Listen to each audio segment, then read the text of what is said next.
Donc, nous allons connecter le routeur 4 voies au chauffe-eau aujourd'hui. La première des choses, c'est de fixer au mur le routeur avec une entretoise pour qu'il soit bien ventilé. Ça a été fait. Nous allons également connecter le câble de terre. La deuxième étape consiste à connecter le routeur et le disjoncteur du chauffe-eau qui se situe ici. Donc, sur le routeur, on va utiliser les bornes PH1 et N1, donc comme phase et neutre, donc qui sont ici. On les dessert un peu pour les connecter directement à ce bornier. Donc là, j'ai préparé deux câbles, un bleu pour le neutre, un rouge pour la phase, pour la première étape. Donc on passe par l'emplacement qui est prévu pour. Hop, on met en place le câble. Voilà.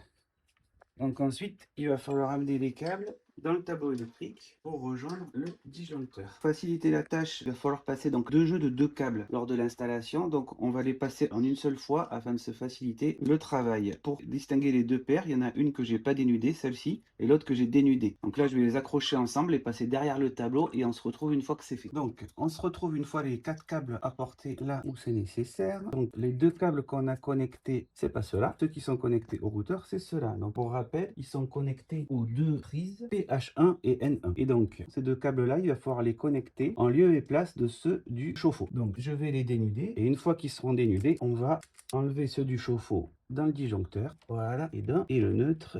Voilà, les deux. Donc, je reprends mes deux câbles qui vont bien. Ces deux-là, donc le bleu sur le neutre et le rouge sur la phase. On est bon. Donc là, ça, c'est les deux du chauffe-eau. On va en avoir besoin tout à l'heure. Et qu'un chauffe-eau, je ne vais pas brancher la deuxième sortie PH2 et N2. Donc, la deuxième étape consiste à connecter le routeur au chauffe-eau directement. Et donc, pour ce faire, on va utiliser les deux câbles du chauffe-eau qui sont dans le tableau électrique à ceux que l'on a amenés tout à l'heure en même temps que ceux vers le disjoncteur. Et ces deux-là, on les retrouve en bas. Pour l'instant, ils ne sont pas connectés, ils sont là. Ceux-là, on va devoir les connecter aux deux sorties qui sont sur le routeur qui s'appellent N1 et S1.